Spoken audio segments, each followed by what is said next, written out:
I'm gonna need the executive producers of School Spirits to produce this like limited series because it seems like it'd be right up their alley. And this is based on a true story. So let me tell you the true story. I'm really into reincarnation stories. So if you want to hear more stories like this, I'll start sharing them maybe on my YouTube. There was this little boy who he was like 3 years old and he swears that he was reincarnated and that in his previous life, someone came after him. And like he gave intimate details that no one else would know, including the village that he was from. So like he was so adamant about this. His family was like, listen, like we got to investigate this. So they actually go back to the village that he said he's from. And they're walking around and he sees this guy and he's like, hey, that is my old neighbor and he's the one who did it. So the neighbor's like, he's 3. What does he know? He's crazy. I've never seen this boy a day in my life. But he was sharing like very intimate detail. And he's like, fine, if you don't believe me, I'll literally take you to where my body is. Long behold, this boy leads them right to where the body of this guy who had went missing, where it was. And the neighbor was so freaked out about it, he actually confessed and was like, you know what? Yes, I did actually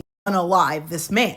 And there's so many other like reincarnation stories and they're just all super interesting to me. But this one, it's giving School Spirits because you know how she was trying to figure out who did it to her as a spirit. So it's not really reincarnation, but I feel like it'd be something that the production team of this would be like, oh, just like Ryan Murphy has done multiple monster Netflix series. They could definitely do something with this because it's so interesting to me. Like imagine being that guy thinking you literally got away with it. Just for a 3-year-old to be like, yeah, no, I'm the reincarnation of the person that you unalived and I'm going to make sure I show you I know where I am. And then you're so freaked out. You're like, you know what? Valid.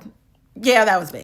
The kid who thought he was a reincarnation of Princess Diana and he had like intimate details about her house. There was someone who thought they were a reincarnation of Anne Frank. There's so many stories. So I'll definitely have to share more if you're interested.